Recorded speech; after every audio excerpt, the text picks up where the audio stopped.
Welcome to Cipher Trail, where every object tells a story, and every story conceals a deeper enigma. Tonight we step into the world of Sherlock Holmes in a mystery known as the puzzle of the two identical valises. Two matching travel cases arrive at Baker Street, each locked, each claiming a different owner. Inside one lies a harmless collection of clothing, inside the other a secret worth killing for. But how does one tell them apart when the truth itself wears a perfect disguise? Which detective do you admire most? If this mystery intrigues your mind, give the video a like and subscribe for more tales of cunning and crime. Now, pour yourself something warm, draw the curtains close, and let the mystery begin. It was a foggy evening in London when an urgent telegram arrived at 221B Baker Street. The message was brief, but to the point. A matter of utmost urgency. Please come at once. Scotland Yard. Holmes, who had been lounging on his favorite armchair, raising a cigarette to his lips, glanced up with a sudden flicker of interest. He tossed the telegram aside without a word and began to gather his coat and hat. I, Dr. John Watson, had seen this look before, the one that indicated a case of great intrigue was about to unfold. Watson, I believe we are needed, Holmes said, his voice as calm as ever, despite the urgent tone of the message. Let us not keep Scotland Yard waiting. I followed him into the foggy streets of London, unsure of the nature of the case. Upon arrival at Scotland Yard, Inspector Lestrade, who appeared unusually flustered, greeted us.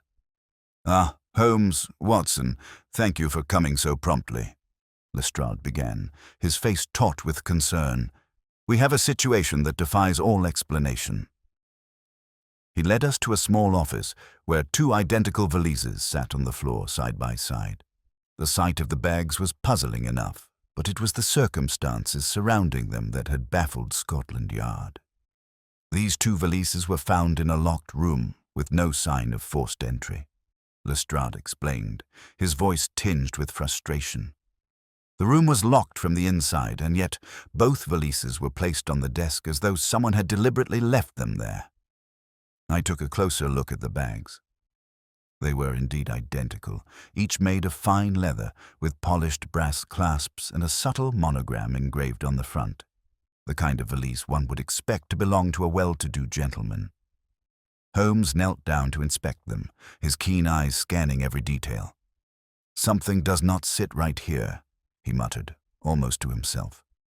Two identical valises, left in a locked room with no sign of struggle or forced entry. This is not a simple case of theft or robbery.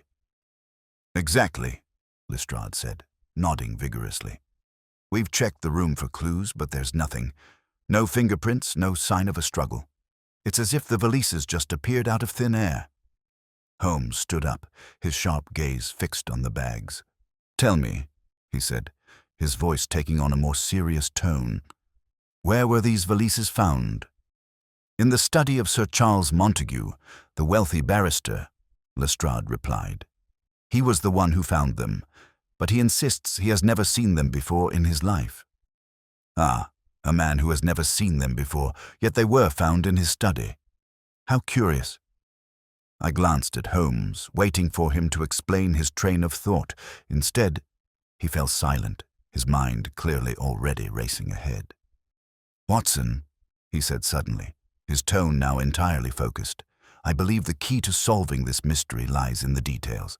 We must examine Sir Charles's study, the room where these valises were discovered, and uncover what is being hidden from plain view. But there is one thing I must make clear. Nothing in this case is as simple as it appears. I felt a growing sense of unease. Holmes was right, of course. There was something profoundly unsettling about these valises, and the more I thought about it, the less it made sense. Together, we set off for Sir Charles Montague's residence, unaware that we were about to become entwined in a mystery that would test Holmes' powers of deduction like never before. The game was afoot. We arrived at Sir Charles Montague's grand residence shortly after leaving Scotland Yard. The house, a stately Victorian townhouse on the outskirts of Mayfair, stood in stark contrast to the foggy, damp streets of London.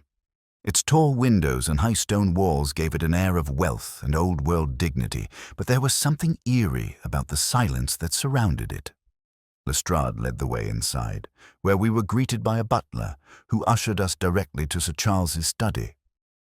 The room was vast, with dark wooden shelves lined with law books and leather-bound volumes.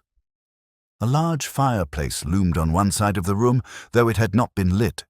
The air was musty, filled with the scent of old paper and tobacco. Sir Charles himself was seated by the window, his thin, aristocratic face creased with worry. His hands trembled slightly as he rose to greet us. "Mr. Holmes, Dr. Watson," Sir Charles said in a low, somewhat hoarse voice. "I cannot begin to explain the distress these mysterious valises have caused. I assure you, I have no knowledge of them, nor do I understand how they came to be in my study. I implore you, solve this puzzle for me." Holmes gave him a curt nod, his gaze never leaving Sir Charles' face. "We shall do our best, Sir Charles. But first, I must see the room where these valises were found." The study was tidy, but there was an unsettling stillness to it, as though the room itself held its breath. Holmes strode across the floor with purpose, examining every corner with meticulous care. His keen eyes scanned the bookshelves, the fireplace, the desk, and finally, the two valises that had caused such a stir. They sat on a polished oak desk, exactly as Lestrade had described, unmoved, yet out of place. "Tell me, Sir Charles," Holmes asked without turning around, "was anything else disturbed in this room? Has anything been moved or altered since the discovery of the valises?" Sir Charles hesitated, then replied, "I do not believe so, Mr. Holmes. The only thing out of place was the sudden appearance of these bags. My housekeeper is quite thorough, and I certainly did not leave them there." Holmes nodded, but I could tell his mind was working furiously. "The room was locked from the inside?" he asked, his voice calm. "Indeed," Sir Charles answered. "I tried to leave the study earlier in the evening, but I found the door locked. When I managed to open it, I saw the valises on my desk. I thought at first they might have been a gift, but as I examined them, I realized I had no idea where they came from." Holmes walked around the desk, examining the valises from all angles. He gently lifted one and then the other, as though weighing them in his hands. "Both identical, as you stated. But they are more than bags, Sir Charles. They are part of something much larger. Something that—" Holmes paused, then turned to me. "Watson, do you notice anything unusual about the desk?" I leaned over to examine the large mahogany desk. It appeared perfectly ordinary, except for a faint, nearly imperceptible scratch on the surface near the edge. Holmes leaned closer, his eyes narrowing as he examined the mark. "Aha," he muttered. "This is where our story begins. I believe this scratch is a key detail. Watson, fetch me a magnifying glass, and let us investigate this further." I quickly retrieved the glass from my bag and handed it to him. Holmes focused intently on the scratch, his sharp mind piecing together the significance of the tiny mark. It was then that I noticed something else, a slight discoloration on the corner of the desk, as though something had been placed there recently and removed hastily. "Lestrade," Holmes called, "please bring me the housekeeper and anyone else who had access to this room today." Lestrade nodded and hurried off. I watched as Holmes continued his investigation, his fingers now gently brushing the surface of the desk, as though coaxing the truth out of it. His usual calm demeanor masked the intensity of his thoughts, but I knew he was beginning to piece together the puzzle. Minutes later, the housekeeper entered the room, a middle-aged woman with graying hair and a stern expression. "How can I help, Mr. Holmes?" she asked, her voice as firm as her posture. Holmes turned to her with a piercing gaze. "Madame, I have a few questions. How often do you clean Sir Charles's study?" "Every day," she replied promptly. "I dust the room thoroughly and make sure everything is in its place." "And did you clean the desk today?" Holmes pressed. The housekeeper's brow furrowed. "I did, yes." I remember placing the polishing cloth here on the desk just this morning before Sir Charles came down for breakfast. I didn't notice anything unusual. Holmes smiled almost imperceptibly. Thank you, madam. You may go. Once the housekeeper had left, Holmes turned to Lestrade. The answer is within these walls, but we must look beyond the obvious. This scratch on the desk was made deliberately, and it will lead us to the person who left these valises here. I had no doubt Holmes was right. As always, his deductions were precise and calculated. But the real question remained: who was the person behind the mysterious appearance of these identical valises? And what, precisely, were they hiding? We spent several more hours at Sir Charles Montague's residence, combing through the study and the adjoining rooms with no clear answers in sight. Holmes, however, seemed unbothered by the lack of progress. As I looked over his shoulder at the two identical valises on the desk, I couldn't help but feel a growing sense of unease. There was something inherently unnatural about the situation, but what was it? What could these valises possibly be hiding? Holmes continued to scrutinize every detail of the room with unwavering intensity. He paced back and forth, his hands clasped behind his back, lost in thought. The only sound was the occasional click of his boots on the wooden floor, each step measured and deliberate. "Watson," he suddenly said, breaking the silence, "there is more to this than meets the eye. Much more." I raised an eyebrow. "What do you mean?" Holmes turned toward me, his expression inscrutable. "These two valises are not simply the focus of a theft or robbery. No, Watson. These bags are a calculated part of a much larger scheme. And the strange part is that the person who left them here, the person who orchestrated this, has left us a trail, one that we must follow very carefully." I stared at him, eager for him to elaborate.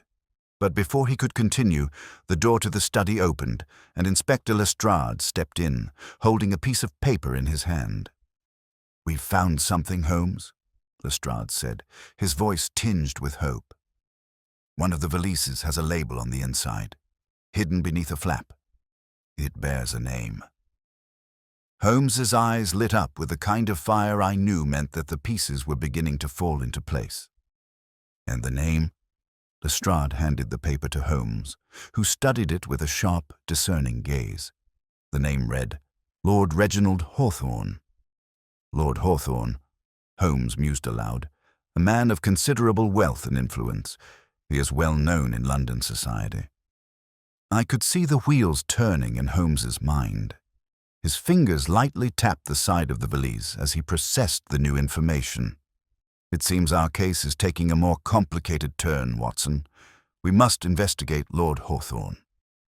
"But why would Lord Hawthorne's name appear on one of these bags?" I questioned myself more than anyone. Holmes smiled faintly, but his eyes were sharp, cutting through the confusion. "That is exactly what we must find out. But there is one thing I know for certain, Watson. Whoever has orchestrated this is playing a game with us. A game we must not lose." The investigation into Lord Hawthorne's involvement sent us deep into the heart of London's high society. Holmes and I paid a visit to his residence the following morning, a grand mansion nestled along the River Thames. As we entered the sprawling estate, I couldn't help but feel out of place amidst the opulence that surrounded us. The butler who greeted us was a tall, dignified man, with the air of someone who had served his employer for many years. Holmes, of course, wasted no time addressing him directly. "We are here to speak with Lord Hawthorne," he said briskly. "It is a matter of great importance." The butler raised an eyebrow, his expression impassive. "Lord Hawthorne is currently in a meeting. May I ask who is inquiring?" Holmes handed over a card, his gaze never faltering. "Sherlock Holmes, consulting detective and my associate, Dr. Watson." The butler seemed to consider this for a moment before nodding curtly. "Very well. Please follow me." As we were led through the grand hallway, I couldn't help but admire the fine art that adorned the walls and the rich tapestries hanging from the ceilings. The estate was impressive. an architectural marvel with intricate carvings and ornate furnishings. But beneath the grandeur, something felt off. The air was thick with a kind of tension, as though secrets lurked in every shadow. We were ushered into a sitting room, where Lord Hawthorne awaited us. He was a tall man, his age hard to determine, but his sharp features and penetrating eyes suggested someone who had lived a life of privilege and power. He was dressed in a tailored suit, his posture straight and dignified as he sat behind a large desk. "Mr. Holmes, Dr. Watson," Lord Hawthorne greeted us with a slight nod. "To what do I owe the pleasure of your visit?" Holmes wasted no time. "Lord Hawthorne, we have come to discuss a matter of great urgency. It pertains to a pair of identical valises, one of which has been linked to your name." At the mention of the valises, Lord Hawthorne's demeanor shifted ever so slightly, a subtle tightening of his jaw, but he quickly regained his composure. "I'm afraid I don't know what you're talking about," he said coolly. "I have no connection to any valises, identical or otherwise." Holmes raised an eyebrow, his tone unwavering. "Indeed. You see, one of the valises found at Sir Charles Montague's estate bears your name, Lord Hawthorne, hidden beneath a flap. It seems your involvement is less of a coincidence than you might like to believe." Lord Hawthorne's eyes narrowed, but his voice remained steady. "I'm afraid you are mistaken, Mr. Holmes. I have no idea how my name could have ended up on any such item. Perhaps it's a simple case of mistaken identity." Holmes did not falter. "A simple case of mistaken identity? I think not. You see, Lord Hawthorne, this case is much deeper than you realize. It involves a game of deception, misdirection, and clever manipulation. And I do not believe that you are simply an innocent bystander." Lord Hawthorne's gaze shifted momentarily, and for a brief second I thought I saw something akin to unease flicker across his features, but it was gone as quickly as it had appeared. "I assure you," Lord Hawthorne said, his voice now tinged with a hint of impatience, "I am not involved in whatever this is." Holmes did not press further, but the wheels in his mind were turning. He could sense that Lord Hawthorne was hiding something, though he had not yet decided whether it was a crucial piece of the puzzle. As we left the mansion, I could tell that Holmes was deep in thought. The case had taken a new turn, and the involvement of Lord Hawthorne added layers of complexity. Was he the mastermind behind the mystery of the identical valises, or was he merely another pawn in a much larger game? Holmes's silence was almost palpable as we walked back toward our cab. I knew he was contemplating the next move carefully, as always. But one thing was certain. The true nature of this mystery was beginning to unravel, and we were getting closer to the truth. The following days brought a quiet tension to our investigation. Holmes's mind was as sharp as ever, but I could sense the weight of the case pressing down on him. There was something elusive, something just out of reach. I could tell it was gnawing at him. The connection between Lord Hawthorne and the mysterious valises remained uncertain, yet every time we revisited the evidence, Holmes's theories seemed to shift ever so slightly, as though he were adjusting his approach to something far more intricate than we had initially suspected. The case, which had begun as a curious puzzle, was quickly becoming a complex web of deception. No longer were the valises merely a matter of misplaced luggage or an accidental delivery. They had become something far more dangerous, a symbol of a much deeper plot. It was the third evening after our visit to Lord Hawthorne's mansion that Holmes summoned me to Baker Street. He had a look of quiet intensity that told me he was close to uncovering a breakthrough. I entered the room to find him seated at his desk, papers scattered before him, the valises in question resting nearby. "Watson," Holmes said, not looking up from his papers, "I believe we have been approaching this case from the wrong angle." I sat across from him, intrigued. "What do you mean?" Holmes finally looked up, his eyes alight with a mixture of frustration and revelation. "We have been too focused on the surface details. The valises, Lord Hawthorne, the names hidden inside. but we've missed something far more fundamental." I frowned.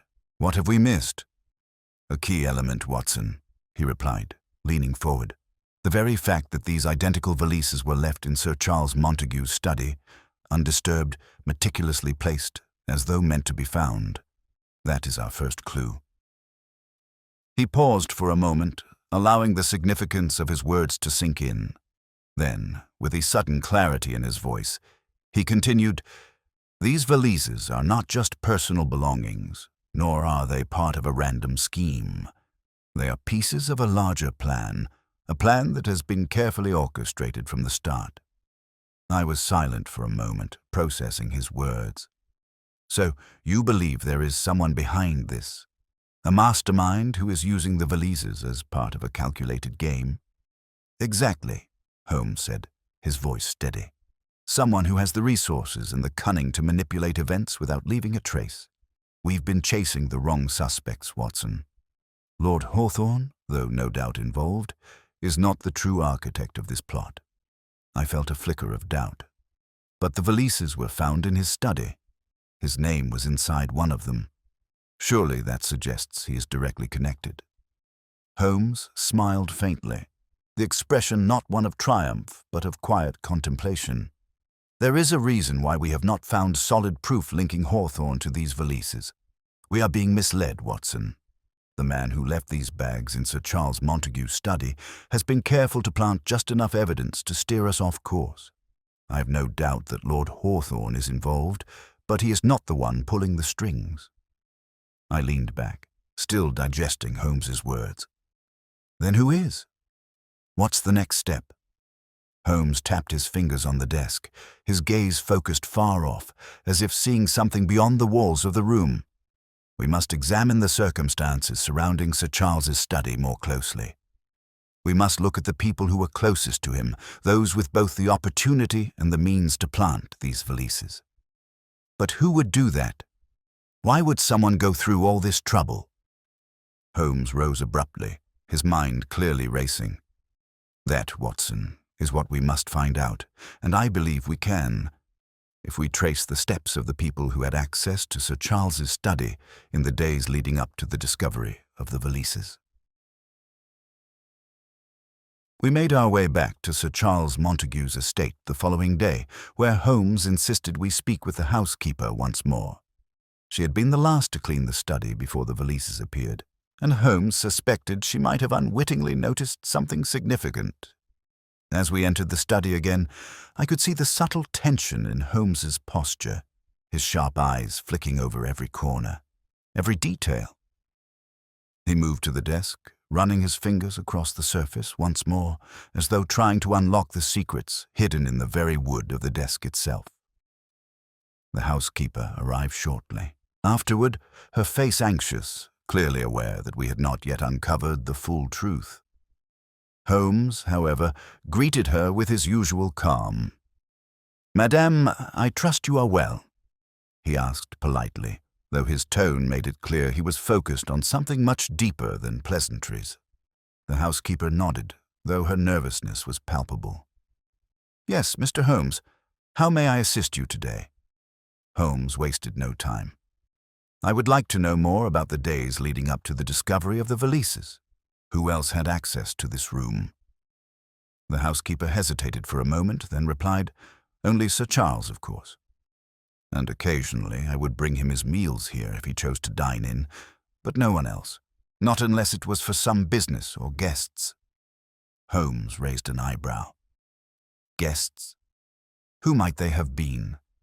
She pondered for a moment. "Well, there was a man, Mr. Clive Hastings, an old associate of Sir Charles. He came last week, but only briefly. They seemed to be having a private conversation." Holmes's eyes narrowed. "Mr. Hastings, you say? Was he alone when he visited?" "Yes," the housekeeper replied, though her tone was hesitant. "But there was something strange about it. Mr. Hastings left in a hurry, and Sir Charles appeared rather agitated afterward. I can't say for certain, but it was as though something had been upset during their meeting." Holmes looked satisfied, but there was an undercurrent of suspicion in his expression. "I see. Thank you, madam. That will be all for now." Once she had left, Holmes turned to me, his face grim. "This Mr. Hastings is the key, Watson. I believe he knows more than he's letting on." "But why would he be involved?" I asked, confused. "What is his connection to the Valises?" Holmes's gaze darkened. "That, Watson, is what we are about to uncover. We must find Mr. Hastings and speak to him directly. There is more to this than a simple business transaction, and I have a feeling we are about to learn that the Valises are merely the surface of a much deeper mystery." With that, Holmes and I set off in search of Mr. Clive Hastings, knowing that our next move would reveal the true depth of the conspiracy that had ensnared Sir Charles Montague and the mysterious Valises. The day after our conversation with the housekeeper, Holmes and I set out to find Mr. Clive Hastings. His name had struck a chord with Holmes, who seemed increasingly certain that this man was at the heart of the mystery. But there was something more to this story, a thread of suspicion that had woven itself through the last few days of investigation, and Holmes was determined to unravel it.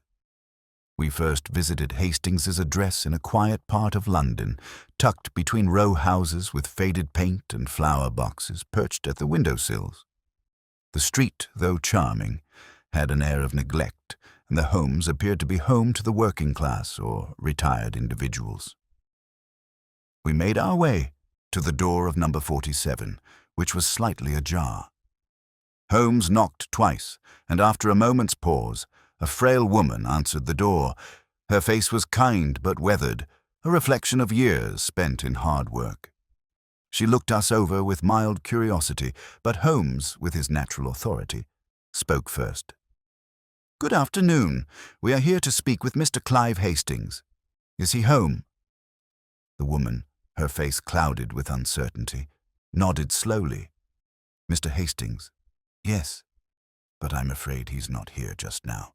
He left early this morning and said he was going to meet someone for business. Didn't say when he'd be back." Holmes's sharp eyes took in the surroundings, noting the tidiness of the small house and the absence of anything out of place. He looked back at the woman. "Do you know when he will return? Or where has he gone?" The woman hesitated before answering. "Well, I do know he was heading toward the docks. He's been involved in some business there lately, though he's always been tight-lipped about it." Holmes's face remained impassive, but I could see the wheels of deduction turning in his mind. The docks, an unusual place for a man of Hastings' social standing to frequent. "Thank you for your help," Holmes said smoothly, before turning toward me. "Watson, I believe we have our next destination, the docks."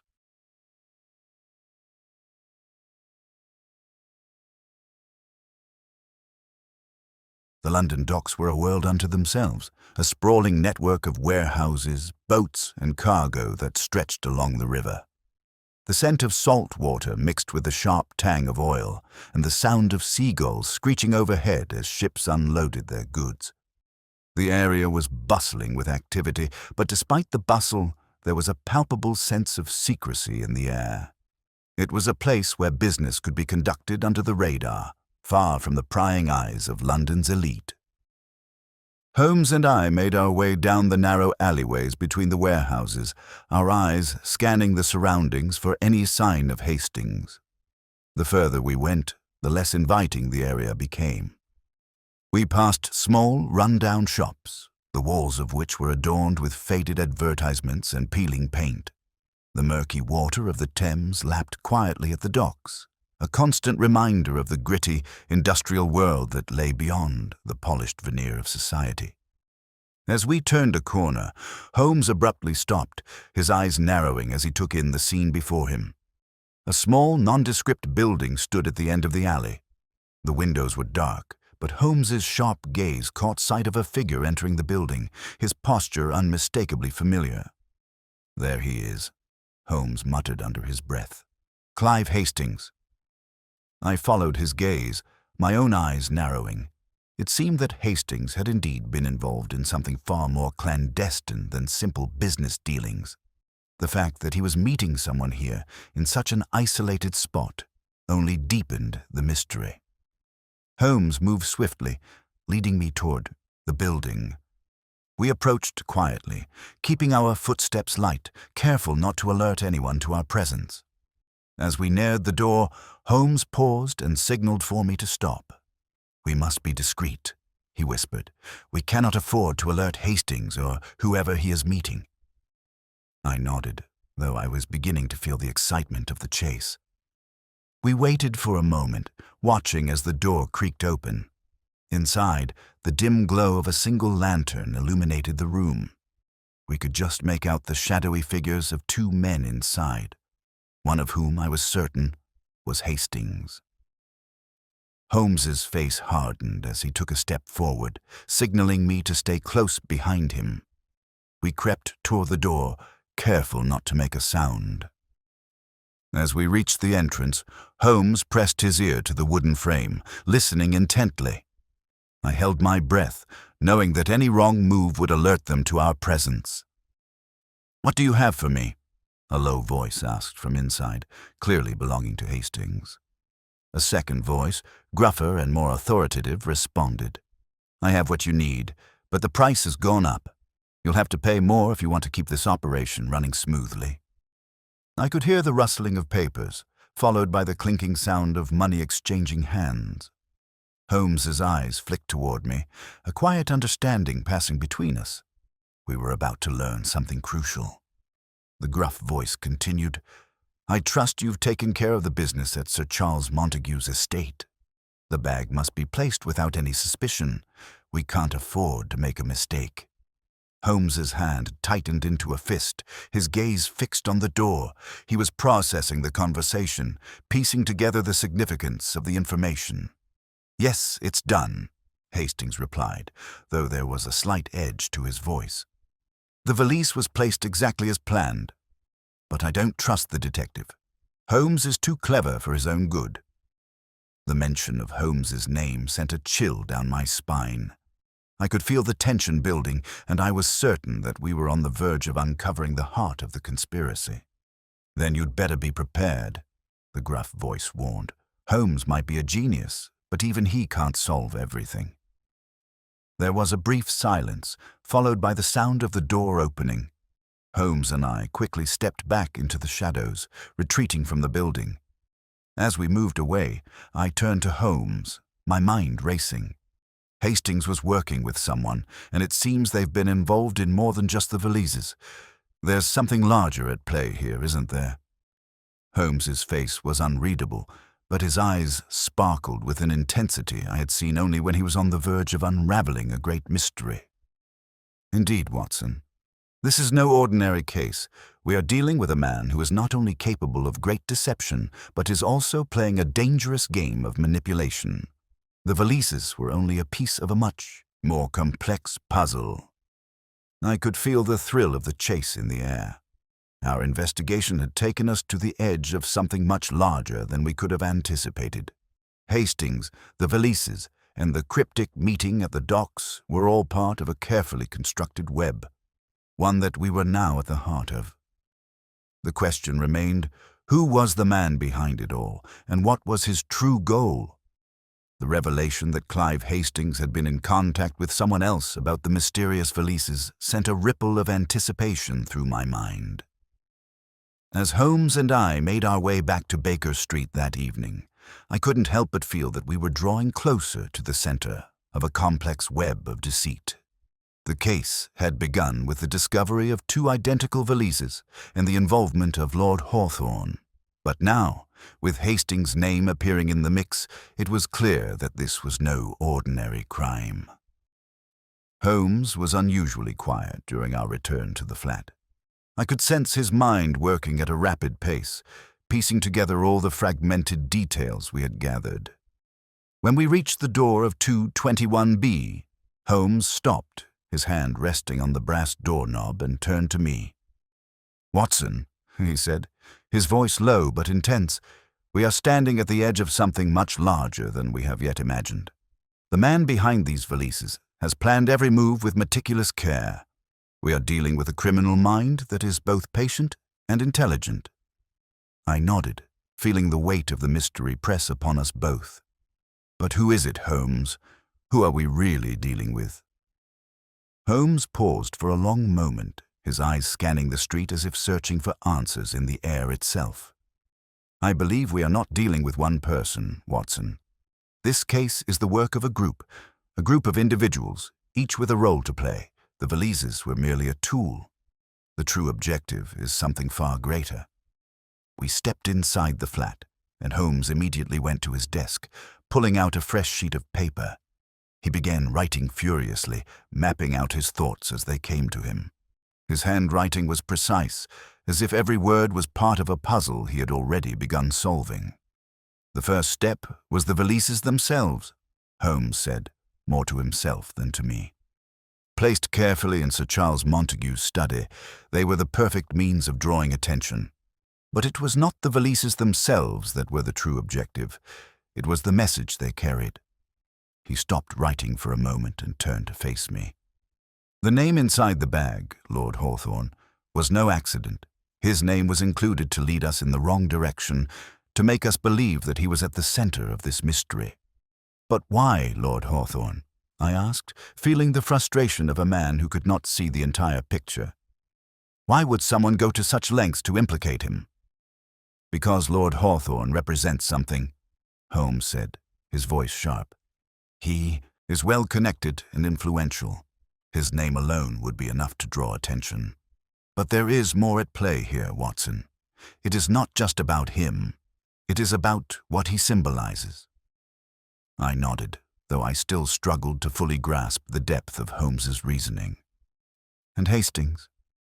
Hastings is the key, Holmes replied, his eyes narrowing. He has been in contact with someone who knows exactly how to manipulate events. They have used him as a pawn, a conduit to further their plans. Holmes stood up and walked to the window, his gaze distant as he looked out over the darkening streets of London. The Valises were only part of a larger operation, Watson. But the true question is, what is the end game? Why would these people go to such length to deceive us? I don't know, Holmes, I admitted, my voice tinged with frustration.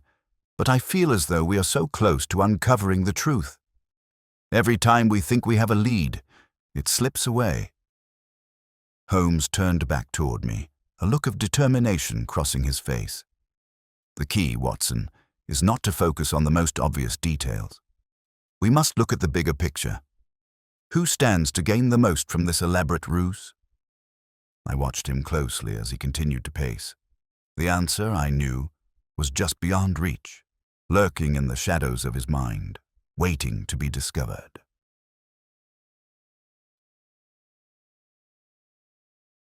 The following day, Holmes and I returned to Sir Charles Montague's estate, this time with a different approach in mind. Instead of focusing on the Valises, we decided to investigate the people closest to Montague, his colleagues, friends, and associates, those who might have the means to orchestrate such a deception. As we walked through the grand hallway of the mansion, the same oppressive silence that had greeted us on our first visit hung in the air. The housekeeper, who had grown increasingly nervous during our previous conversations, led us to Sir Charles's study. She stood aside as we entered, and Holmes immediately began his inspection of the room. This time, however, Holmes was looking for something different. He wasn't concerned with the Valises, nor with the physical details of the study. His eyes swept the room with a practiced intensity, as though searching for a subtle clue that had been hidden in plain sight. I stood by the desk, watching Holmes move with fluid grace from one object to the next. His attention seemed to be drawn to a small stack of papers in the corner of the desk. He picked them up, his fingers delicately flipping through the pages, and then paused. "Watson, look at this," he said, holding up one of the papers. I approached, inspecting the document in his hand. It was a letter, written in elegant script, but it was the contents that caught my attention. The letter was addressed to Sir Charles, but the contents were peculiar. There was a mention of an upcoming transaction, a meeting, and a reference to the exchange of assets. Holmes's brow furrowed as he read the letter. "This is it, Watson. This is the key we've been looking for." I took the letter from his hands. my eyes scanning the words more carefully. The name at the bottom of the letter was one I had not expected to see. Clive Hastings. "Is Mr. Hastings involved in this?" I asked, looking up at Holmes, my mind racing. "Indeed," Holmes said, a small smile tugging at the corners of his lips. "And now we have proof. This isn't just a casual business deal. Hastings is playing a far more dangerous game, and I believe we are finally closing in on the mastermind behind it all." I could feel the pieces of the puzzle beginning to fall into place. Hastings' connection to Sir Charles, the mysterious Valises, and the strange meeting at the docks. All of it was part of a carefully orchestrated plan. But who was pulling the strings, and what was their ultimate goal? Holmes rose, his face determined. "We are getting closer, Watson. But there is still much to uncover. The final pieces of this puzzle are within our reach, and I intend to find them." As we left the study and made our way back toward the front door, I couldn't help but feel a growing sense of anticipation. The truth was close now, and the final confrontation was just around the corner. But who would emerge as the true mastermind behind the elaborate deception, and what was their ultimate plan? Only time would tell. Holmes and I spent the next few days following up on the lead we had discovered in Sir Charles Montague's study. The letter linking Clive Hastings to Montague was more than just a simple document.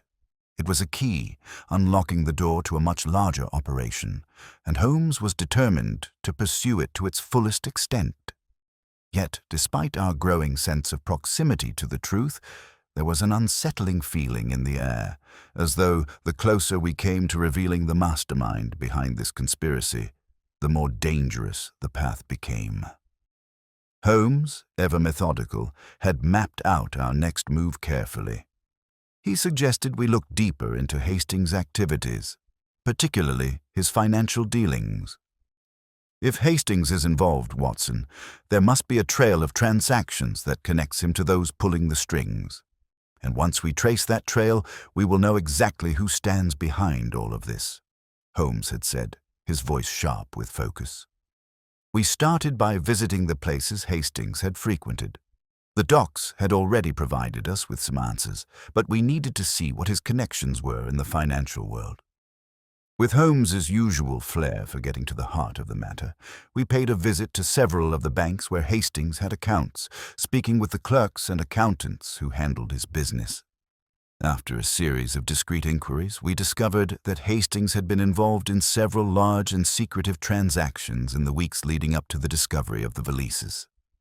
These transactions were made to an account under a name that was unfamiliar to us: Jonathan Ainsley. Holmes's eyes gleamed when we uncovered the connection. "Ainsley," he said, almost to himself. "The name has a familiar ring. I believe this is the man we have been searching for, Watson. He is the one pulling the strings." I looked at Holmes, confused. "Who is Ainsley, Holmes?" Holmes's lips tightened into a thin smile. "Ainsley is a name I've heard whispered in the circles of London's elite, Watson. He's a man of wealth and power, but he operates from the shadows. He's a financier, a manipulator of investments, but no one really knows him. He has kept his identity hidden for years. I believe we have found our true mastermind." We left the bank with renewed determination, our next step clear. Holmes was already formulating a plan to track down Ainsley, and I could sense that the final pieces of the puzzle were about to fall into place. We knew that the Valises, the secretive transactions, and the involvement of Hastings were all leading us to Ainsley. But how exactly was he connected to Sir Charles Montague and the elaborate game of deception we had been chasing? 2 days later, Holmes and I arrived at a private club in the heart of London's financial district, a place where only the most influential figures gathered. Holmes had managed to secure us an invitation under the guise of a business opportunity. We were here not for leisure, but to get close to Jonathan Ainsley himself. As we entered the opulent club, I couldn't help but be impressed by the extravagant decor. Crystal chandeliers hung from the ceiling, their light reflecting off the polished marble floors. The air was thick with the scent of expensive cigars. The murmur of hushed conversations filled the room. The guests were well dressed, each seemingly more important than the next. But amidst the glittering crowd, there was one man whom Holmes and I were focused on. Jonathan Ainsley. Holmes scanned the room with his usual precision, his sharp eyes picking out every detail. It didn't take long before he located the man we were after. A tall, distinguished figure sitting in a secluded corner, deep in conversation with a group of well-dressed individuals. Ainsley's dark hair was slicked back neatly, and his sharp features exuded the kind of confidence that only comes with wealth and power. He was dressed in a suit so finely tailored that it could have belonged to a king. Holmes didn't waste time. He motioned for me to follow him as he made his way through the crowd, his every movement purposeful. We approached Ainsley's table slowly, and just as Holmes had planned, we interrupted his conversation with a well-timed, courteous greeting. "Mr. Ainsley," Holmes said smoothly, "I trust I am not disturbing you. My name is Sherlock Holmes, and this is Dr. Watson. We have matters of business we'd like to discuss with you." Ainsley looked up, his eyes narrowing slightly as he sized us up. He smiled, though it was clear the smile didn't reach his eyes. "Mr. Holmes, Dr. Watson," Ainsley said with a calm, measured voice. "It's not often that I'm approached by someone as well known as you. I must admit I'm curious about what brings you here." Holmes gave a slight bow, his face as unreadable as ever. "We're simply interested in learning more about your financial dealings, Mr. Ainsley. You've been involved in a number of transactions recently. Some of them quite intriguing, I must say." Ainsley's expression remained unfazed, though I could see a flicker of uncertainty in his eyes. He put his drink on the table and leaned back slightly, considering his next words carefully. "I'm afraid I'm not sure what you mean, Mr. Holmes," Ainsley said, his tone polite but guarded. "I conduct my affairs in a manner that's entirely above board. If you're suggesting otherwise, I'm afraid you'll need to offer proof." Holmes remained calm, his gaze unwavering. "There is no need for proof just yet, Mr. Ainsley.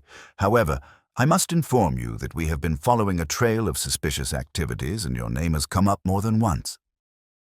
Ainsley's gaze flickered for just a moment, and in that fleeting instant, Holmes caught the subtle shift in his demeanor. The facade of composure was cracking, revealing a man who, though confident, was beginning to feel cornered. "I assure you, Mr. Holmes, you are mistaken," Ainsley said, his voice now more terse than before. "I have no interest in whatever schemes you are insinuating. Now, if you'll excuse me, I must attend to other matters." Holmes, however, was not one to be dismissed so easily. "Of course, Mr. Ainsley. But before we part ways, I must ask, do you know Clive Hastings?" The question hung in the air like a sharp blade, and Ainsley's face froze. His eyes, once calm, now betrayed a hint of panic. But just as quickly as it had appeared, the expression was gone, replaced by the same cool mask he had worn when we first approached him.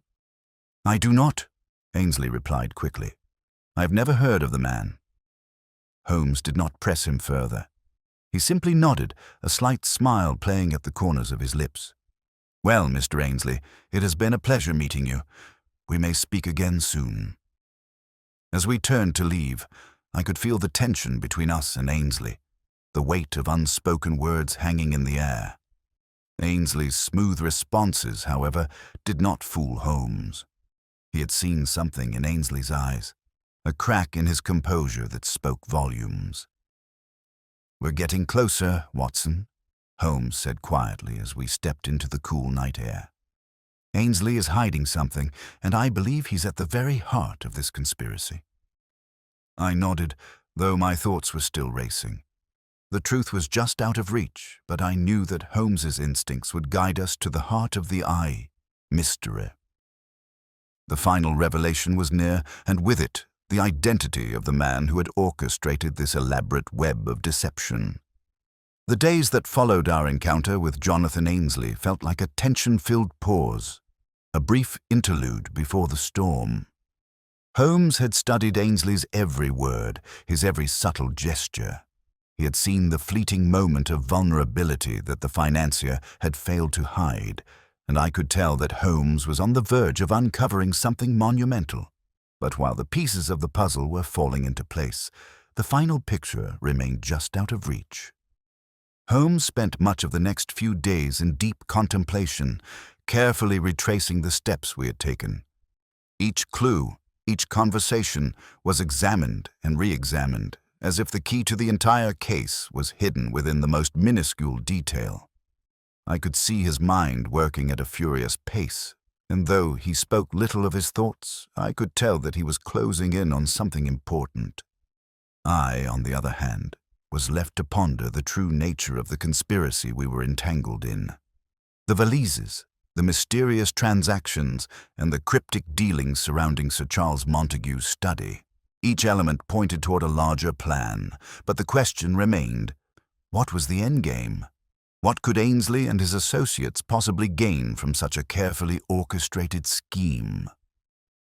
Holmes broke the silence one evening as we sat by the fire in Baker Street. His eyes, usually sharp and calculating, were now filled with a quiet intensity. He had something important to share. "Watson," he began, his voice calm but full of purpose, "I believe we have been looking at this case from the wrong angle. We have spent so much time focusing on the superficial elements, the valises, the names, the transactions, that we have missed the real question." I turned to him intrigued. "What do you mean?" Holmes stood up, his fingers brushing over the edge of his desk as he paced back and forth. "The true question, Watson, is not who is behind this scheme or what they hope to achieve in terms of wealth. The question is why they have chosen Sir Charles Montague as their target." I blinked, struggling to understand the full extent of his statement. "Montague? But what does he have to do with it? He's just the man who found the valises." "Precisely," Holmes said, his eyes lighting up with excitement. "He is the perfect target. You see, Watson, Sir Charles Montague is a man of great influence, but he is also a man who has much to lose.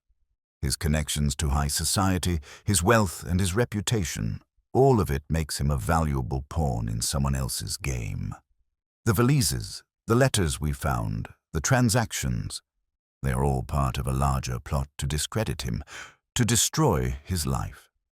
I felt a chill run down my spine as the weight of Holmes's words hit me. "So, this isn't just about the money. It's about ruining Montague." Holmes nodded. "Exactly. And Ainsley, Hastings, and their associates are merely players in a much larger scheme, a scheme designed to bring Montague to his knees." "But why?" I asked, my voice heavy with confusion. "Why would anyone go to such lengths to destroy him?" Holmes paused, his gaze fixed on the fire. "That, Watson, is the final piece of the puzzle, and I believe we are getting closer to uncovering it. I suspect that someone from Montague's past, someone who has a deep personal grudge against him, is orchestrating all of this." I leaned forward, eager to understand. A personal grudge? But who would have such a vendetta against him? Holmes didn't answer immediately. Instead, he walked to the window and stared out into the night, his face drawn in concentration. "I have my suspicions, but we need more information. We need to learn more about Montague's past, his connections, his enemies. Only then will we understand why he is being targeted in such a calculated way." The following days were spent investigating Montague's history. We spoke to old friends, business associates, and acquaintances from his past, piecing together fragments of his life that he had long since buried.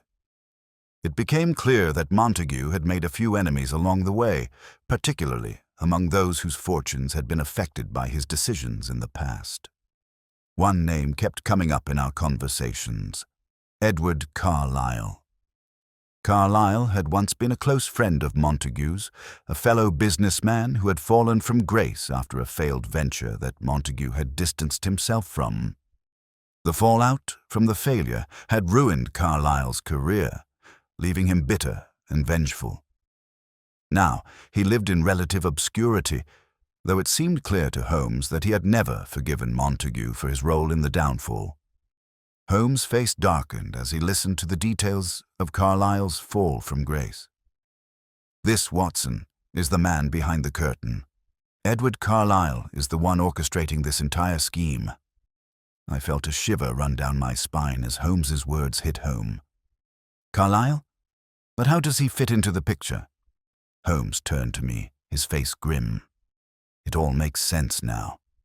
Carlyle has spent years plotting his revenge, and he has finally found the perfect way to destroy Montague.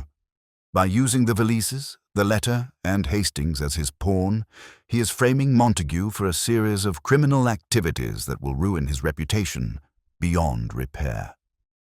But how do we stop him? I asked, a sense of urgency rising in my voice. We're running out of time. Holmes smiled faintly, though his expression was more determined than I had ever seen. We don't stop him, Watson. We caught him.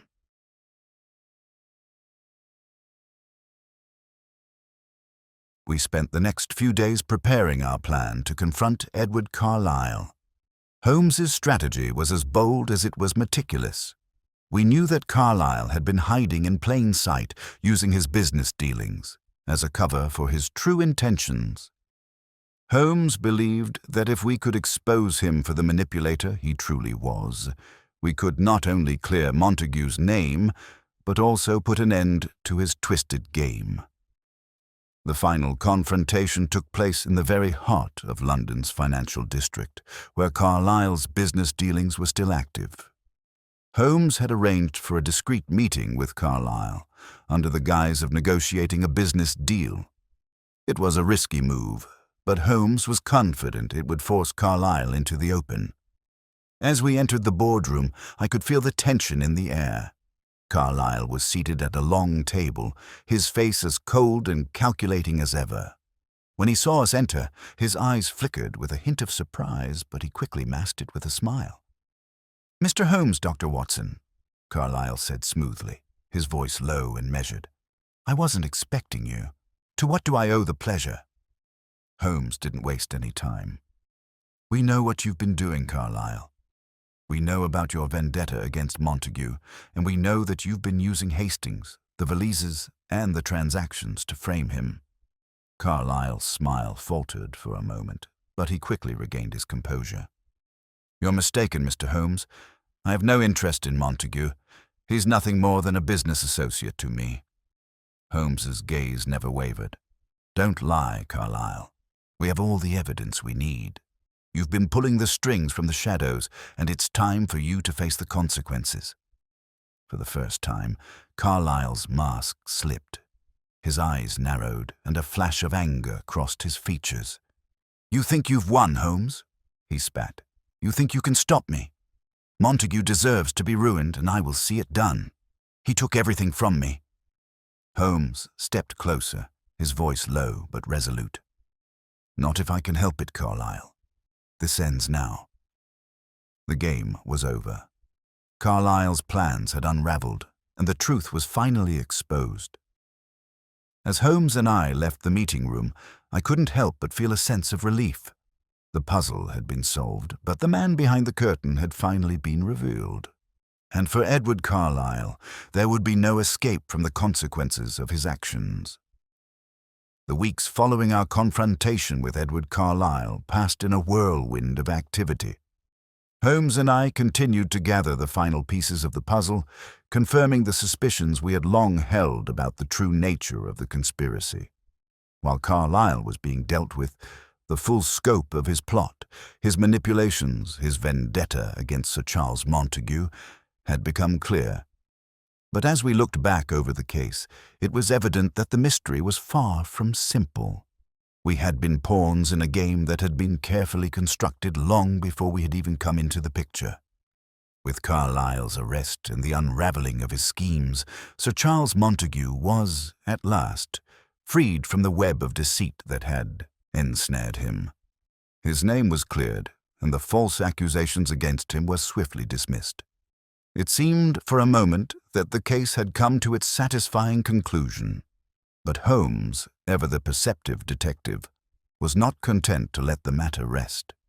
"There is still something we are missing, Watson," he had said to me one evening as we sat by the fire in Baker Street. His face was thoughtful, his mind still turning over the events that had transpired. "Carlyle's plot was far-reaching, yes, but there is a deeper question I must answer." I looked up, intrigued. "What do you mean?" Holmes turned toward me, his expression distant. "There is one thing that has bothered me from the very beginning. The Valises, the identical Valises to be precise. Why were they chosen as the instrument of Carlyle's plot? They seemed so inconspicuous, so ordinary, and yet they were at the center of it all." I paused, considering his words. "They were used to plant false evidence against Montague, weren't they? To make it look as if he was involved in a criminal conspiracy." Holmes nodded but didn't seem entirely convinced. "Yes, but that was too simple. Too obvious. The Valises were not just tools for framing Montague. They were a symbol, a message. The question is, to whom was this message, and why?" It was a question that lingered in my mind long after our conversation had ended. I could see that Holmes was not the type to leave any stone unturned, and I knew that if there was more to uncover, we would find it together.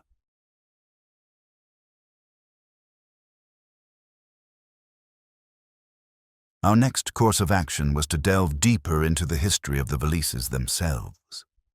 Holmes insisted that the two identical bags, though seemingly insignificant, were central to understanding the full extent of the conspiracy.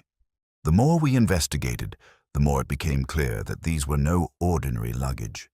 They were part of a larger design, intricately woven into the fabric of Carlyle's plan. Holmes's theory was that the Valises had been chosen as symbols for a reason. They were identical, meaning they were meant to confuse, distract, and create a false narrative. But they also held something far more important, something that had been overlooked by everyone involved, including Montague and the authorities, something that could only be seen when examined with the proper lens. We spent days scouring old records and letters, and even visiting places that were connected to Carlyle's past. We learned that before his fall from grace, Edward Carlyle had been involved in several high-profile business ventures, one of which had included an international shipment of goods that were never delivered. The shipment had contained valuable, rare items, some of which had been marked for destruction. It was this shipment that had ultimately destroyed Carlyle's career. The financial ruin that followed had been so complete that it had sent him into hiding for years, biding his time, waiting for the moment when he could exact his revenge. Holmes had a hunch that the two identical Valises were linked to that very shipment. They had been meant to hold a significant item, one of great value, which had been lost when the shipment went missing. But what had happened to it? What had Carlyle been after all? One evening, as we were discussing our findings, a letter arrived for Holmes. It was from Sir Charles Montague, who had requested a final meeting with us to discuss the details of the case. I had assumed that the matter was concluded, but when we arrived at Montague's home, it became clear that the resolution was not as simple as we had hoped. Montague greeted us in his study, where we had first examined the Valises.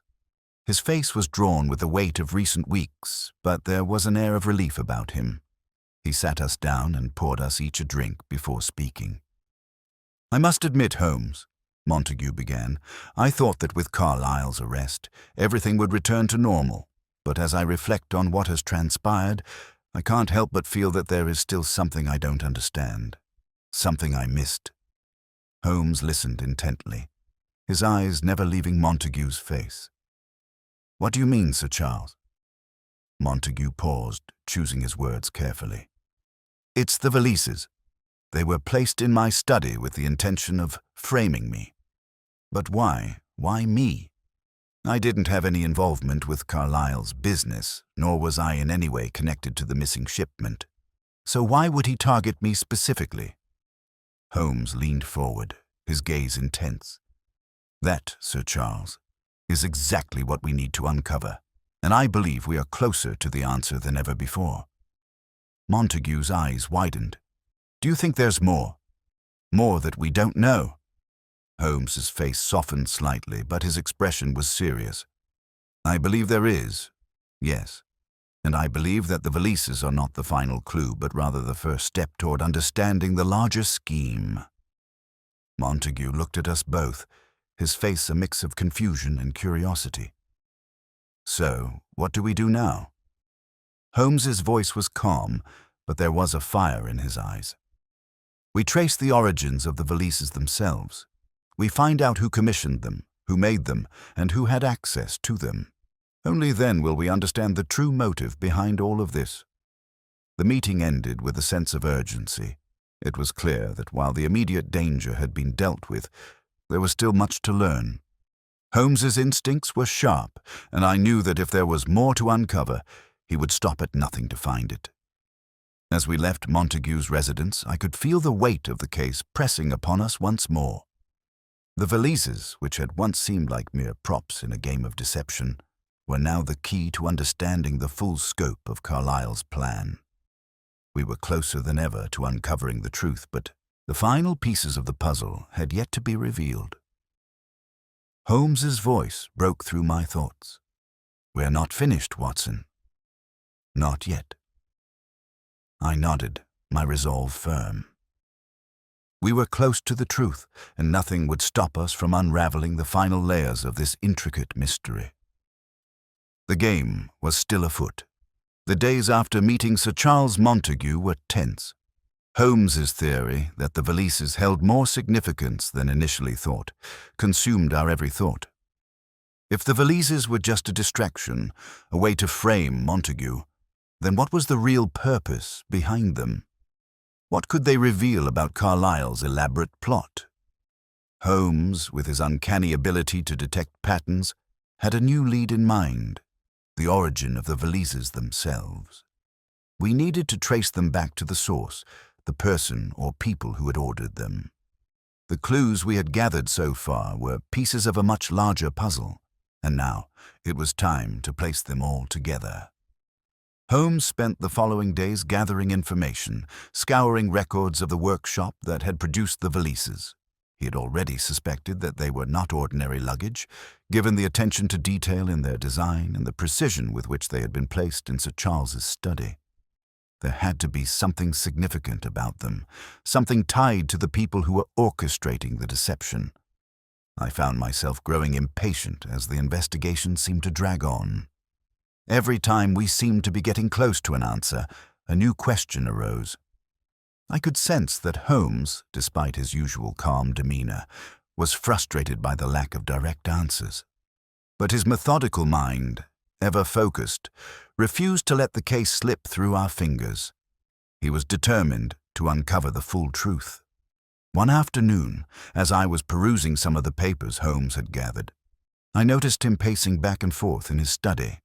His brow was furrowed, his eyes distant, as though he was considering something far beyond what we had been discussing. I knew that look. Holmes was about to make a breakthrough. "Watson," Holmes said suddenly, breaking the silence. "I have it." I looked up, intrigued, my frustration momentarily forgotten. "Have what, Holmes?" "The workshop, Watson. The one that made the Valises," Holmes continued, his voice a mix of excitement and certainty. "I've tracked down the address of the artisan who crafted them, and apparently there is more to this than a simple case of forgery or deceit. The man who created these Valises, he's tied to something much darker than just a business transaction." I felt a shiver of anticipation as Holmes laid out the next steps. He had traced the origin of the Valises to a small, obscure workshop on the outskirts of London. The name of the workshop itself meant little, nothing that would raise suspicion in the minds of most. But Holmes had done his usual thorough work. His eyes gleamed with the satisfaction of someone who had pieced together the final elements of a complex puzzle. We set off immediately, our goal clear. The workshop was located in a quiet industrial area, hidden among other small businesses. As we approached the building, I could feel the weight of the moment pressing upon us. If we were about to uncover the last piece of this case, I was ready to find out what it was. Holmes led the way, his pace quick and steady as we entered the building. The workshop was dimly lit, filled with the smell of sawdust and leather. The sound of a hammer striking wood echoed through the room as we walked in. A man was working at a workbench, his hands moving swiftly as he crafted what appeared to be another piece of luggage. The man looked up as we entered, his eyes momentarily startled before his face settled into a neutral expression. "Can I help you?" he asked, his voice quiet but steady. Holmes, ever composed, wasted no time. "You are the one who crafted these valises, I presume?" The man's expression hardened for a split second, but he quickly masked his reaction. "I make many things here. What is it that you're after?" Holmes stepped forward, his eyes narrowing as he studied the man. "I believe you are the key to understanding the larger scheme behind the valises. They were not made for any ordinary purpose. They were made to carry something specific, something important. I need to know why you made them, who ordered them, and what you know about the people who bought them." The man's eyes flickered, and for the briefest moment I saw a hint of fear, but he quickly regained his composure. "I don't know what you're talking about," he said, his voice suddenly defensive. "I'm just a craftsman. People order items and I make them. That's all there is to it." Holmes didn't relent. "You're not telling me the full story. I know the valises were made for someone important, someone with a hidden agenda, and I know you've been involved in this for far longer than you care to admit. Now tell me everything." The man hesitated, clearly torn between his loyalty to his unknown clients and his own fear of what might happen if he didn't comply. Finally, he let out a heavy sigh, as if weighing his options. "All right," he said, his voice resigned. "You're right. The valises were special orders, but I didn't know who they were for at first. The order came through a middleman, a man named Robert Fenwick. He paid well, offering a lot of money for a project that was supposed to be secret. He said the valises were to be used for some sort of diplomatic exchange. I didn't ask questions, and he didn't tell me much. But when I finished last, Fenwick was pleased. He said they would be used to transport something very valuable." Holmes's eyes lit up. "Fenwick," he repeated, the name familiar. "We've heard that name before, Watson. Robert Fenwick is tied to one of Carlyle's earlier business deals. He was the one who handled the shipping of the goods that ultimately disappeared. And now we know the valises were meant to carry something far more valuable than mere documents or cargo. I was beginning to piece things together. Fenwick had been involved in the early stages of Carlyle's downfall, and now we had evidence that he had played a central role in orchestrating the plan to frame Montague, using the valises as a crucial tool in the deception. The man, seeing he had no other choice, continued, "I don't know much about Fenwick's associates, but I do know that he was very insistent about the secrecy of the project. After the valises were completed, he came back to pick them up and took them away, and that was the last I saw of him." Holmes nodded, his mind racing. "That's all we need to know for now. Thank you for your cooperation." We turned to leave, the puzzle pieces finally falling into place. Fenwick had been the link between Carlyle and the valises, the final player in this elaborate game of deception. He had been the one to arrange for the valises to be used in a way that would frame Montague and destroy his reputation. As we stepped back into the street, I could feel the weight of the mystery lifting. We were close, so close to uncovering the truth behind the entire conspiracy. But there was still one final question left. Where was Fenwick now, and how could we bring him to justice before he could slip away again? Holmes looked at me, his expression determined. "Watson, we have our answer. Now it's time to catch Fenwick and bring this case to its rightful conclusion." The hunt was nearly over, but the final confrontation awaited. It was time to face the last piece of the puzzle and expose the mastermind who had orchestrated it all. The hunt for Robert Fenwick had led us into the depths of London's shadowy underworld. Fenwick, the key figure who had bridged the gap between Edward Carlyle's failed business ventures and the elaborate conspiracy that had framed Sir Charles Montague, had been elusive. His disappearance from the records and his connections to the seedy side of London's elite made him the perfect figure to slip into the shadows. But Holmes, as always, was not one to let a trail go cold. After our visit to the workshop, Holmes had insisted that we focus on Fenwick's last known whereabouts, carefully piecing together the fractured clues that pointed to him. "He's hiding, Watson," Holmes had said with quiet conviction, "but he can't hide forever, and when he's found, we'll know the full truth." We spent several days combing through records, speaking with informants who had ties to Fenwick's former associates. We learned that Fenwick had once been a prominent figure in the shipping business, handling high-profile transactions, many of which were associated with wealthy international clients. But with his fall from grace, he had faded into the shadows, his name whispered only in hushed tones. Holmes, however, was relentless. He had tracked Fenwick to a small estate on the outskirts of London, a place that had been purchased under an alias. The estate itself was secluded, tucked away from prying eyes, with a large iron gate surrounding it. It was the perfect place for someone who wished to remain unnoticed, at least for a time.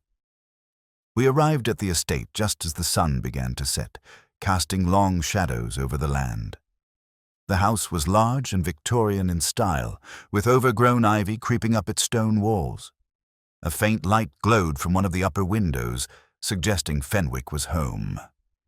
Holmes's keen eyes scanned the perimeter of the estate, and after a brief pause, he nodded to me. "Now, Watson, we must be cautious," Holmes said, his voice low. "Fenwick will not surrender easily. He knows we are closing in on him."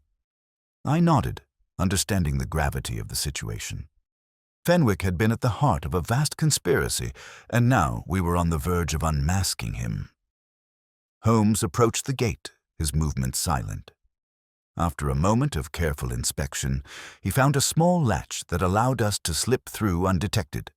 We crept toward the house, our footsteps muffled by the thick carpet of fallen leaves that covered the ground. The estate was eerily quiet, save for the distant sound of a dog barking from the neighboring property. The air was crisp, and the tension between us seemed to grow with each step. As we neared the door, Holmes motioned for me to stay behind while he crept closer, his silhouette blending into the shadows. He reached the door and tested the handle. To our surprise, it was unlocked.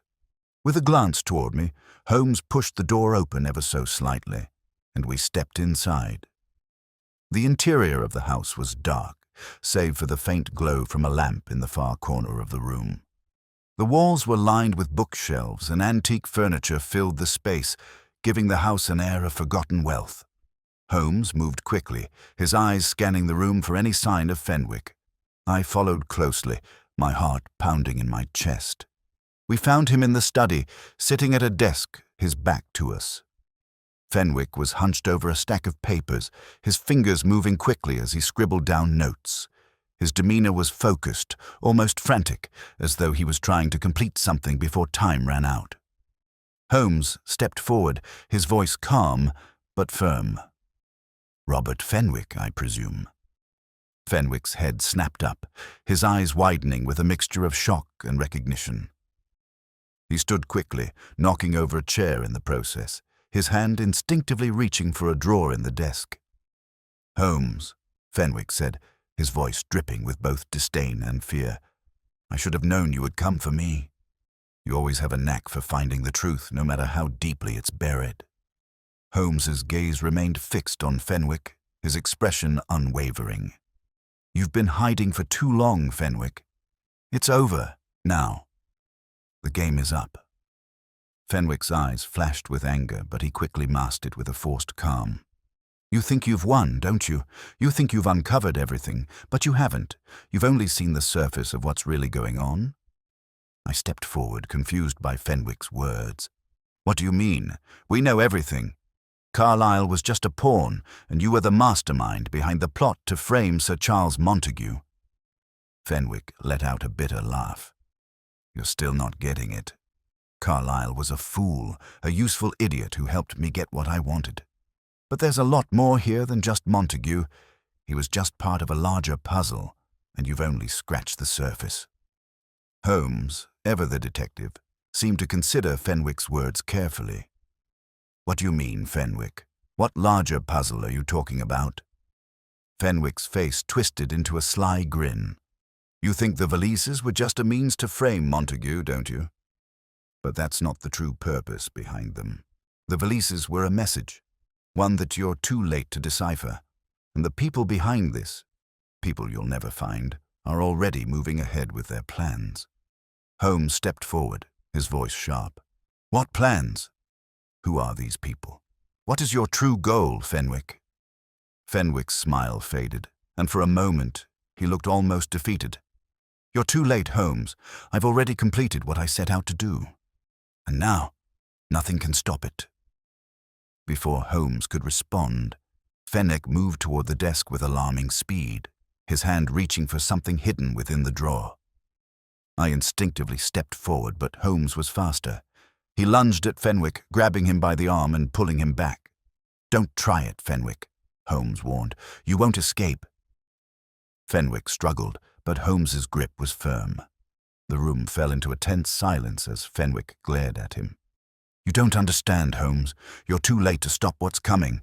The wheels are already in motion, and there's nothing you can do to change it now." With that, Fenwick went limp in Holmes's grip, his shoulders sagging in resignation. The room was still, the only sound the faint crackling of the fire in the hearth.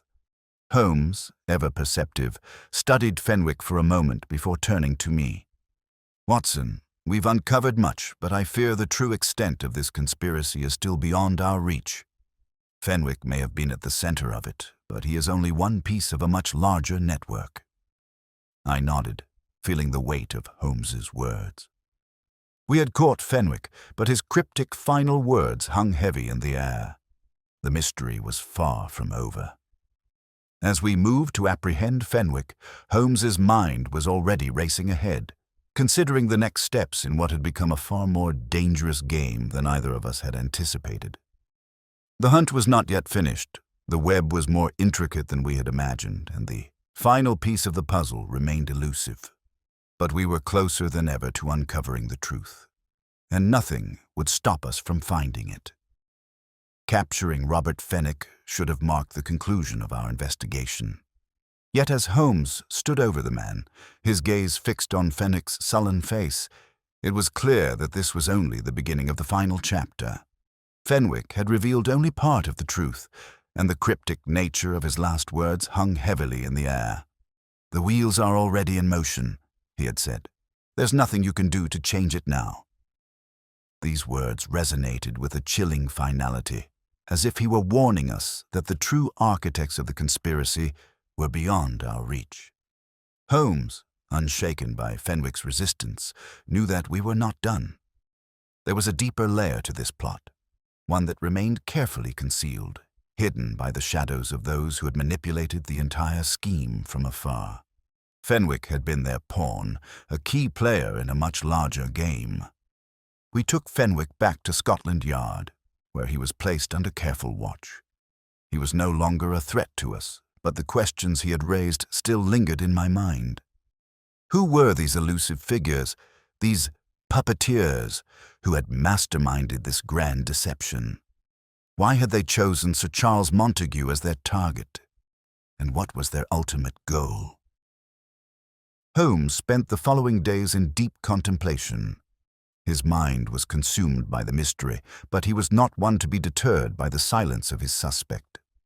Fenwick had been resistant to our questions, but I knew Holmes well enough to understand that he would find a way to get to the heart of the matter. He always did.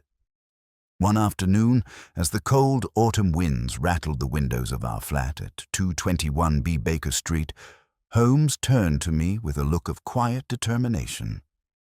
"Watson," he said, his voice steady but urgent, "I believe I have the answer. The last piece of the puzzle is within our reach. It's time to unmask the puppeteers behind this entire plot." I was immediately alert. My curiosity piqued. Who are they, Holmes? Who are we really dealing with? Holmes paused for a moment, his eyes fixed on the smoldering fire in the hearth. I believe we are dealing with a group of individuals who have been operating in the shadows for years, Watson. They are not concerned with wealth or power in the traditional sense. No, their goal is something far more insidious.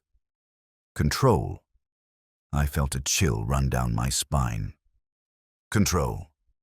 You mean they're trying to manipulate events from behind the scenes? Precisely, Holmes replied. This entire plot, from the Valises to the framing of Montague, has been a carefully orchestrated effort to manipulate the perceptions of the public and the powerful. The people behind this scheme are master manipulators, orchestrating events from behind the curtain. They don't care about money or titles. They care about influence, about shaping the course of history in their favor. Holmes stood up and began pacing, his mind already several steps ahead. I've been tracing the connections between the various players in this plot, Watson. Fenwick, Carlyle, the missing shipment, everything leads back to a single, shadowy organization, one that has existed for decades. I was silent for a moment, taking in the enormity of Holmes's revelation. An organization? But who are they? What do they want? Holmes turned to me, his eyes alight with the fire of discovery. They are an underground network, composed of individuals from all walks of life. Businessmen, politicians, even criminals. They operate in secrecy, pulling the strings behind the scenes, shaping the course of events for their own gain. And the Valises, Watson, were merely the latest piece of their larger plan. A way to manipulate Sir Charles Montague, to use him as a pawn in their game. The weight of Holmes's words settled over me. If these people were as powerful as he claimed, then we were facing a far greater threat than just Fenwick or Carlyle. This was an organized effort, one that had been carefully crafted to achieve something more than simple financial gain or revenge. It was about influence, about control over the very fabric of society. Holmes seemed to sense my growing realization. We have only scratched the surface, Watson. The organization that Fenwick is connected to is vast and powerful, but I believe we can find a way to bring them into the light. They've made one crucial mistake, one that will allow us to track them down. What mistake is that? I asked, eager for Holmes's next move. Holmes smiled faintly, a gleam of satisfaction in his eyes. The Valises. They were not just a means of framing Montague. They were a message, a signal sent to those who could decipher it. And now, Watson, we have the key to that message. We spent the next few days investigating the connections between Fenwick, Carlyle, and the mysterious organization that had been orchestrating the entire conspiracy. Holmes's insight into the structure of the plot proved invaluable as he pieced together the key elements with astonishing precision. The more we uncovered, the more it became clear that the conspiracy was much larger than we had initially thought. Holmes's next step was to track down the middleman, the one who had facilitated the final stages of the operation. This person, Holmes believed, held the answers we were seeking. The man who had connected Fenwick to the shadowy organization and helped facilitate the final steps in their plan was the missing link in the chain. Holmes and I followed the trail, eventually uncovering the name of a man who had long been involved in the underground world of London's elite. His name was Charles Chas Blackwood, a former politician who had fallen from grace after a series of shady dealings. Blackwood was known to have maintained connections with some of the most powerful individuals in Europe, and Holmes was certain that he held the key to unlocking the mystery. We learned that Blackwood had recently been spotted in London, and Holmes, ever resourceful, arranged for us to meet him under the guise of a business proposition. We knew this would be our last chance to confront the final piece of the puzzle and learn the true nature of the conspiracy. The meeting took place in a dimly lit private club, tucked away in one of London's wealthiest districts. The air inside was thick with the scent of tobacco and expensive whiskey. Blackwood, tall and impeccably dressed, greeted us with a cool smile that didn't quite reach his eyes. "I understand you've been looking for me, Mr. Holmes," Blackwood said, his voice smooth and calculating. Holmes nodded, his gaze unwavering.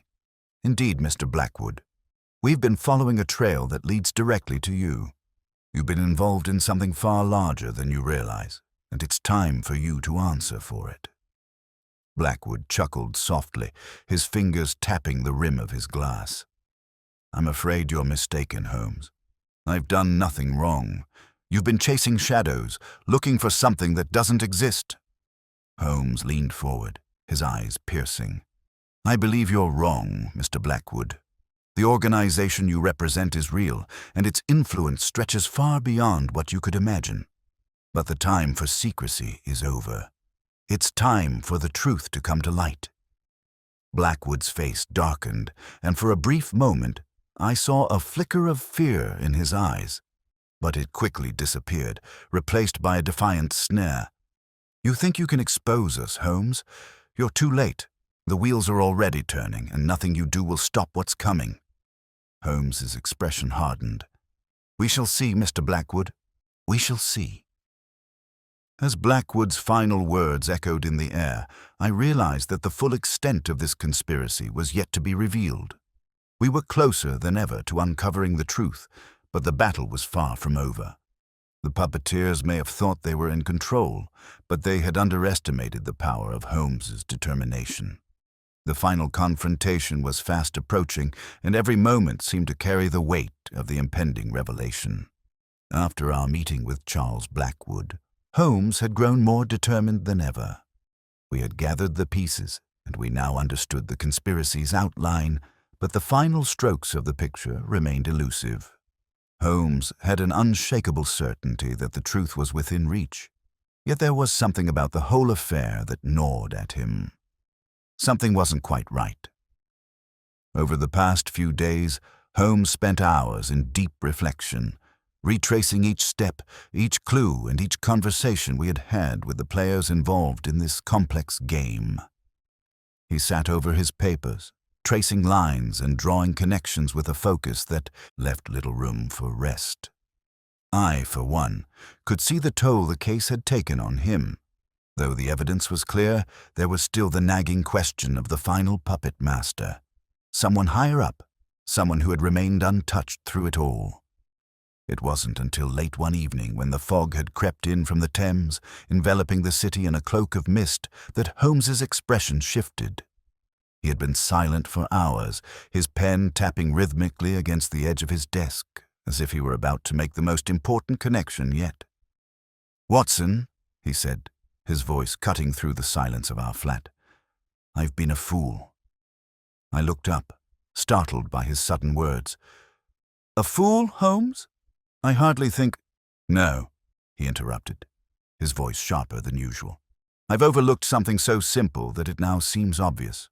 The valises, the letters, the players in this conspiracy, they've all been part of the same plan. But there's one key piece that I failed to recognize." I leaned forward, waiting for Holmes to continue. "It's not just about power or money," he said, his eyes alight with realization. "This has always been about legacy, about leaving a mark on history." I felt a chill run through me. Legacy? But what does that mean?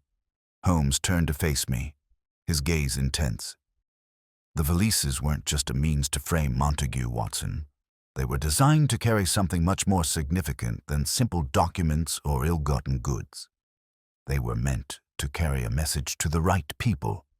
People with influence, people who would recognize what was being offered. They were meant to herald the arrival of someone who could reshape the very foundations of power.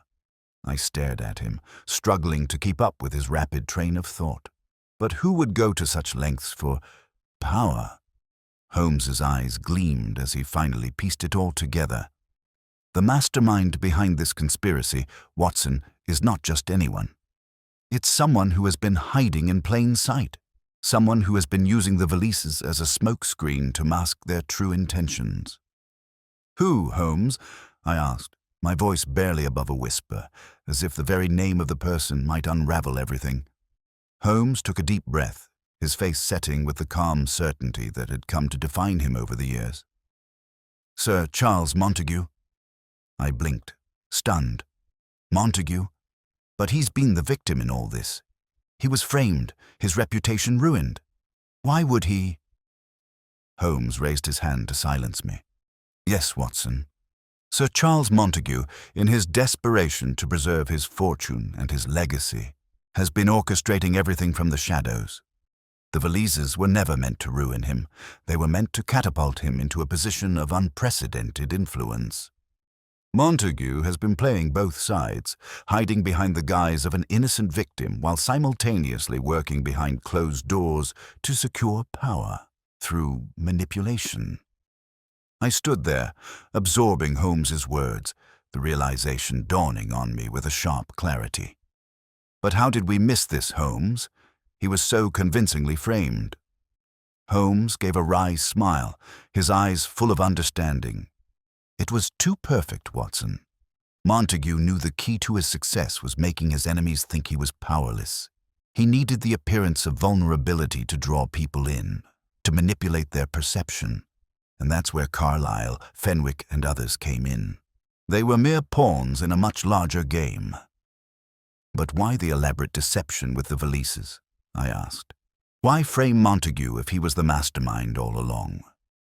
"Because, Watson," Holmes said, leaning forward, his voice dropping to a conspiratorial whisper, "it was never about the Valises themselves.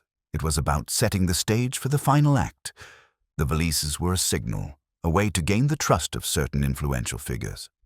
Figures who had been kept in the dark until now.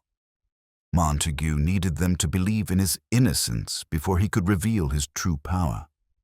I began to understand the magnitude of Montague's scheme. He had used every person in this conspiracy to his advantage, letting them think they were playing him, when in reality he had always been the one pulling the strings. His ultimate plan had been to emerge from this entire affair as a figure of immense power and influence. That very evening, Holmes and I set out for Montague's estate, determined to confront him. As we arrived at his grand residence, the mansion seemed to loom larger than ever against the darkening sky. We were here not only to expose the truth, but also to stop Montague from executing the final phase of his carefully constructed plan. We were ushered into his study, where Montague was waiting. He stood by the fireplace, his back to us as he gazed into the flames, his posture regal, almost aloof. When he turned to face us, there was no surprise in his eyes, only a quiet, almost calculated expectation. "Ah, Holmes, Watson," Montague said smoothly, as though he had been expecting us all along. "I suppose you've come to finish what you started." Holmes's gaze never wavered. "Yes, Sir Charles. We have come to end this charade. The Valises, the frame-up, the manipulation, it all ends tonight."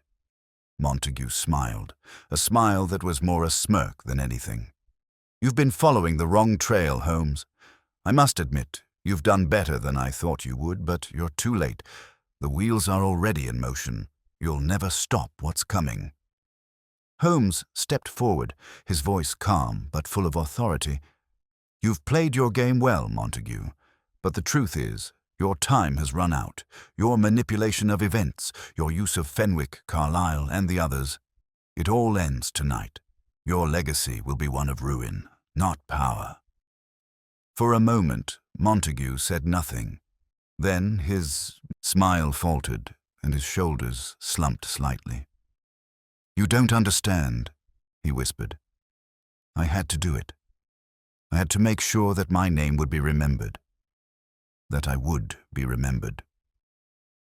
Holmes's expression softened, but his resolve remained firm. "Your name, Sir Charles, will be remembered, but not as you intended. You were right about one thing. The people you've used, the lives you've destroyed, they won't forget, and neither will we." As the weight of Holmes's words settled in the room, Montague's expression shifted. The man who had once seemed so certain of his path now appeared broken, defeated by his own ambition. At that moment, I understood something fundamental about the nature of power and ambition. Montague's thirst for influence had blinded him to the very thing that made life meaningful: the connections between people, the trust and loyalty that bind us together. In the end, his legacy would not be one of greatness, but of tragedy. As we left Montague's estate, the final curtain of the conspiracy had fallen. The pieces were in place, and the truth had been revealed. The Valises, the scheme, the puppeteers, they were all part of a plan that had unraveled in the face of justice. Holmes turned to me, his face tired but resolute. "The game is over, Watson. But the question remains. Who else will try to pull the strings next?" I smiled, knowing that as long as Sherlock Holmes was around, there would always be a mind sharp enough to uncover the truth, no matter how tangled the web. The case was closed, for now.